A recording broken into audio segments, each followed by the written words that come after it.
I am glad that the audience heard all of that because last week I was hugely disappointed that Amin Elhassan's Antonio Banderas was just so much better off air than it was on air. But I'm happy to be with the crew of Oddball here, Charlotte and Amin, because basketball is upon us. And before I get to the stuff that happens during the regular season, I just want to do one little bit of housekeeping with you guys from the preseason that I have not yet done. Charlotte, are you aware of the work or the name Howard Eskin? Are you familiar with this person?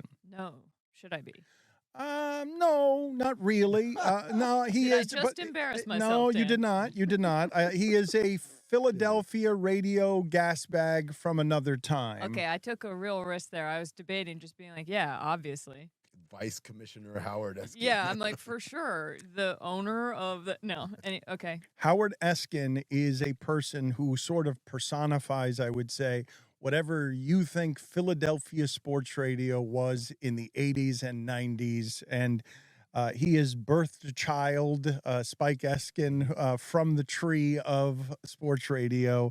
And he is mad because during the preseason, LeBron James on the bench in a yellow warm-up suit was eating something that looked delicious, like a chopped salad or something, or a bowl of some sort. I'm guessing it was something warm because it was in one of those black takeout containers with the clear plastic lid. And that to me, for some, like a salad to me, I'm like, that comes in one of those paper, cardboard, eco-friendly situations. I think this might have had something more, maybe rice involved. That was my takeaway. The base was definitely rice. The base was rice. Or quinoa, maybe. There was carbohydrates. There was some protein in there. As I told Charlotte, that wasn't a snack. This wasn't him like having some popcorn. Even the way he starts eating when they kind of solo in on him chewing, that's the chew of someone who's eating a meal. It was coal being thrown into a furnace. And Howard Eskin writes, total lack of respect for the game and his teammates by LeBron James. Nice. Also looks like he knows it's wrong, asking teammate to hide him. Surprised he didn't ask for waiter service. And then he does do him the courtesy of tagging at King James. Nice. Cool. What are your thoughts there? Just because I did think it was funny to see him having what appeared to be a full mall court meal on the bench. I have the opposite reaction. This gentleman, LeBron James, has been at this is his 21st season. Let the man eat something on the bench during a preseason game. I also don't think we've reviewed the tape. We've watched this film. He wasn't asking Anthony Davis to cover him. Anthony Davis was wiping his head with a towel, and LeBron, I think, probably realized someone's seeing this and went a little bit behind it. It was convenient. I don't think he was trying to hide it. No, I think he just happened to duck behind Anthony Davis as he was going in to shovel more food in his mouth. No, I find interesting Howard Eskin, first of all, going with LaFraud, like, call him LeBron, like, no, I got to come with something more biting, more sarcastic, witty. Oh, I know what I'll call him, LaFraud, because fraud and brawn have the R sound in there, and it's kind of like it, even though it doesn't rhyme, but it's close enough. And then he said, you know what, but I am still a journalist. I owe him to know I'm talking about him at King James, so you know I speak truth to power. That's where he's coming from right there. He really thinks he did something with LaFraud, and he really knows he did something by tagging him in it. The oldest player in the NBA is where I was headed with all of this. Someone who knows that he has to eat early in order to keep his digestive tract right, like the old people do before they go to bed so that they can get their sleep right. I can't believe that LeBron James is the oldest player in the NBA. I can't believe a number of things about him, his entire career, that he's still this successful at this age defies science and physics and all I know about human athleticism. The idea that his team can now, I don't know who you put after Milwaukee as one of the favorites, but I believe the Lakers have gotten well enough and young enough around him that LeBron James is still in the conversation somewhere, which is fairly stunning given his age.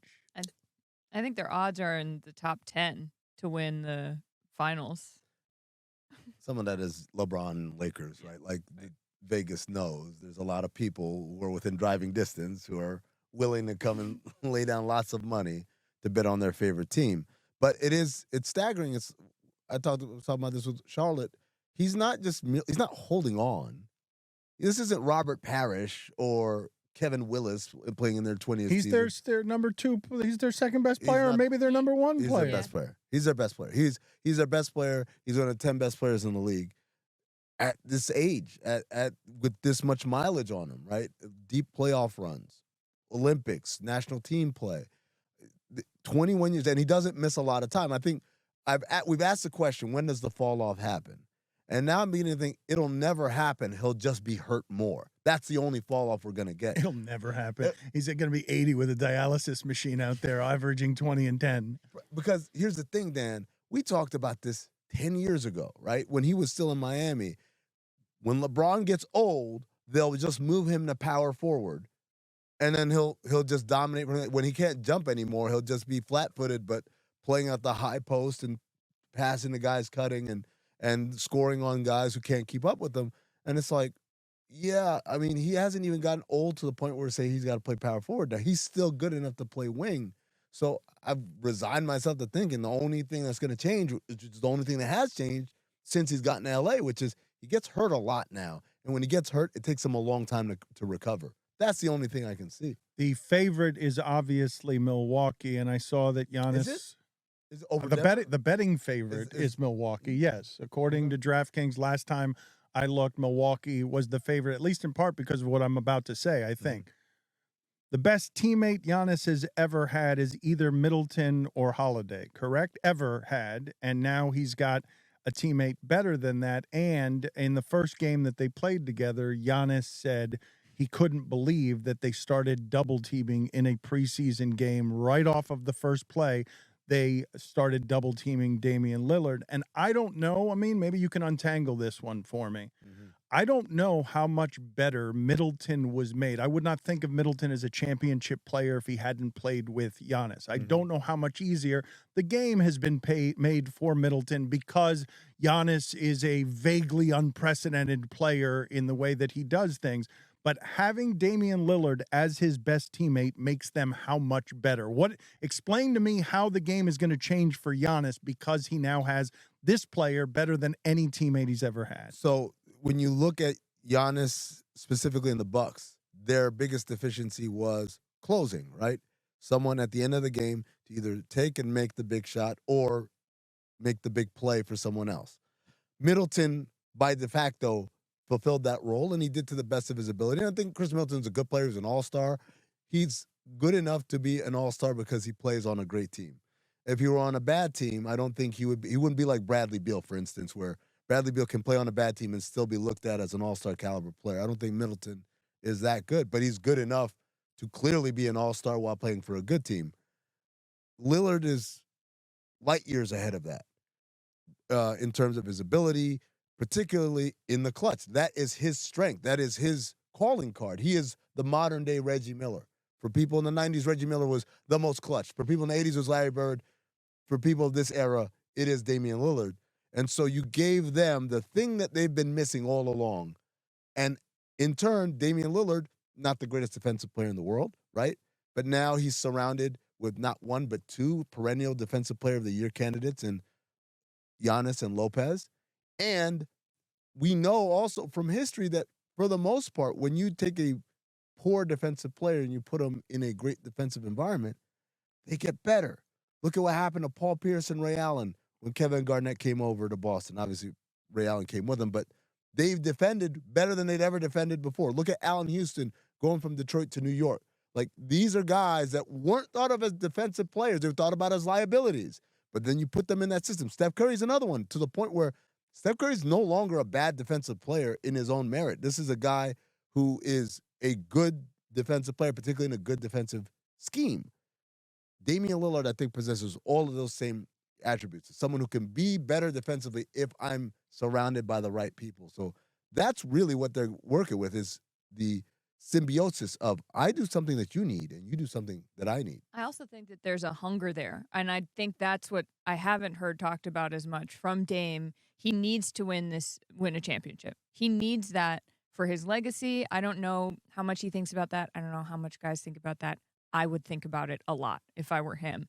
And I think that he comes in with a fire that Giannis all summer was saying, if you're not serious here, to the Bucks ownership, if you are not serious people, I am not going to stick around. And so they listened. And I said this on Oddball. I think it's astonishing that an organization is well run enough to listen to its star player and get him what he needs. But I don't think we are counting Dame's hunger and desire for this enough when we talk about how dangerous the Bucks are going to be from a basketball perspective. Ben Simmons, what are you expecting from him? Is that a case that is closed? I believe this is just echoing laughter, that no one is expecting anything from Ben Simmons. So I was one of the last people off the Ben Simmons train at the end of time, right? I was the one that, even as he was going through his stuff in Philadelphia, said, look, guys, if he plays and never gets any better, he's going to the Hall of Fame because he defends all 5 positions at an elite level. He's an excellent passer. He led the league in assists and led the league in assists that led to 3-pointers. He's a great rebounder. When he puts his head down, he gets to the front of the rim, he finishes. It's just this thing has been a sticking point. I'm like, look, he doesn't need any of that. He just needs to play confidently. And then, but that's the thing. That's the thing. We have never seen this kind of mental short-circuiting in this sport. Not Markelle Fultz, not anybody. We've never seen somebody be what you just described, which is clear Hall of Famer in terms of physical talent. Oh, the brain power is something that is making him short-circuit. Hear me out. What if he had to get to this point where the bar isn't even low, it's on the ground. All he had to do is step over it. Maybe he needed to get here, and now he's going to, because there's zero expectation. That's what it is. He is going to be great. I think that's what it is he's reached a place where because Kyrie's gone and KD's gone, it's all done. It's over. No one's looking at the Nets as, you guys better do this. They get to play with that freedom of no one's paying attention. You're expecting something from him? I have high hopes for the Nets. I mean, I think they're going to be fun to watch, and I think they're going to win games, and I think he's going to play well because it's free-flowing and there's no expectation. You think he's going to rehab himself, that Ben Simmons is no longer going to be laughter, that he's going to surprise us, and his confidence is going to be restored? I'll die on that hill. You need to do it more confidently than you just did there. Sure. You just died on that hill, a limp death where you fought nothing by your own bayonet. You stabbed yourself with your own bayonet, lacking confidence. She charged up the hill with the bayonet. Charging up the hill, and you stabbed yourself in the face. No, she fell down, and the bayonet is in her esophagus. Never forget the sacrifice of Charlotte Wilder on this hill. I bled for this content.